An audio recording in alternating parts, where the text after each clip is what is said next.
So you're wondering how to save on your fresh flowers at your wedding.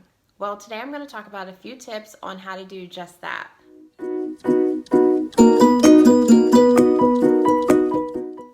Hi, I'm Jen. I'm the owner of Weddings Made to Order. I help brides and grooms just like you plan gorgeous weddings and stay within your wedding budget. Buy wholesale flowers. Basically what happens when you decide to do wholesale flowers is you're going to save a lot of money. When I've purchased wholesale flowers in the past, I've bought them for client events, for styled shoots, for my own events, and I save so much money and I get so many flowers. However, there's a few things you need to know about buying wholesale flowers before you dive in. Number one, you need to be super crafty or have like a plan because what you're cutting out is the florist cost and the florist. So you will now have to do your own caring and maintenance and arranging of your florals, where your florist would have done this. So that's what you're paying for, is that they're super creative, they have all the resources and the tools, and they can store them appropriately. So you can do this. I've done it. I'm not a florist by any means, and you just have to make sure you order them in the right time. You don't keep your flowers too long because then they'll start to, die on you, which you don't want that to happen before your event. So just know what you're getting into before you jump into getting wholesale flowers. Outside of making sure that you maintain your flowers and know how to arrange them, understanding that when you buy wholesale, you are buying in bulk. So you want maybe roses. Maybe you're like, I want red roses. So the wholesaler may say, well, we can only sell those in groups of 10 at a time. So maybe you want 26. Well, they can only give you, 2 sets of 10, which is 20, or 3 sets of 10, which is 30. I usually order a little extra just because I'm saving so much money on wholesale. So I might order 40 instead of 26 because you never hurts to have a few extra stems. In addition to buying in bulk, you will also get the same color. So in that group of 10 that I mentioned, they're all going to be red or white or pink or whatever color that you're choosing. So being mindful of your color scheme, your event design, things of that nature, and what you want your arrangements to look like and where they're going to be sitting, and this color is going to be here, or are they all going to be the same, and it's just going to work for anywhere that it goes in, anywhere that it sits in your event. So just being mindful of caring, maintenance. They come in bulk, and the color. If you can work through those details and you feel confident about it, then there's no reason why you can't buy in wholesale. There are a few wholesale retailers that will sell you this, such as Sam's Club, Costco, florists sometimes will sell their own flowers wholesale. So you can go to any one of those. I go to an online website and I get mine called the Bouqs, BOUQS.com, and I get mine from them. And one of the things I do enjoy about them is they also have preset packages. So you're still buying wholesale, but they do some of the work for you.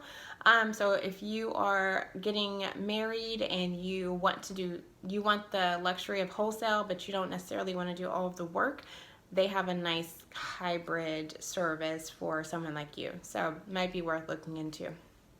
Because you're saving so much money going the wholesale route, you might now be able to upgrade to those flowers that you really want. So, maybe instead of carnations, you're going to upgrade to roses or hydrangeas or, whatever the case may be. But now you have a little more wiggle room to do that.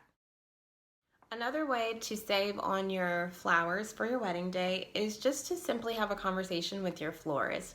Maybe you're not comfortable going the wholesale route because you're like, maybe I don't feel super comfortable taking care of these things before my wedding day, which can be stressful. So you have to make sure you have some time management built in when you're doing wholesale. Go to your florist and say, hey, here's my budget for my florals.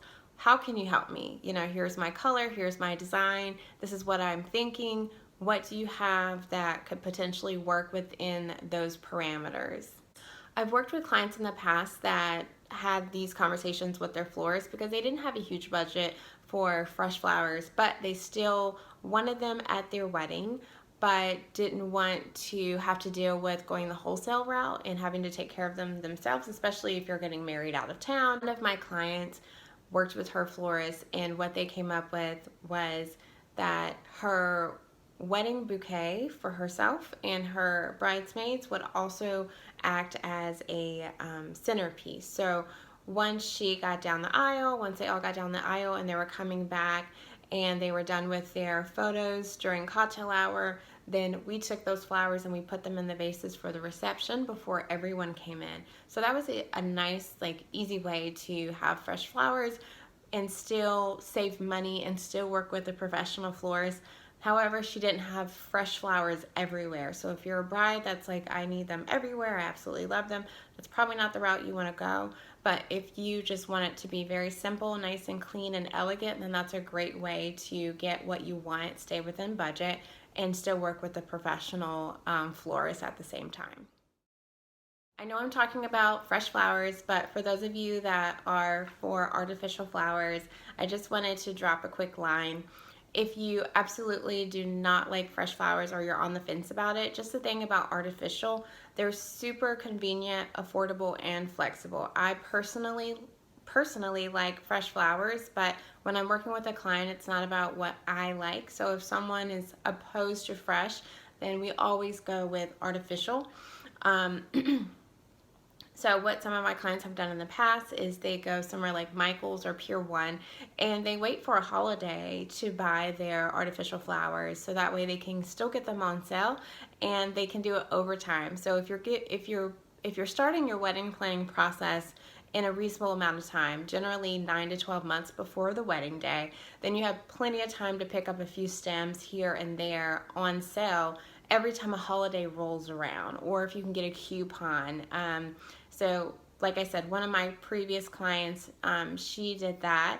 And so she went ahead and made her arrangements as she was going along. So then that way she didn't have to pay a florist and those arrangements are done. So on wedding day, we can just sit them down. We don't have to worry about watering or maintaining them. They're already done. She's figured out how she wants them to look and she's happy with them. So that's another way to save money and just buy over time, and just having that flexibility and peace of mind that they're already done. You don't have to worry about them dying.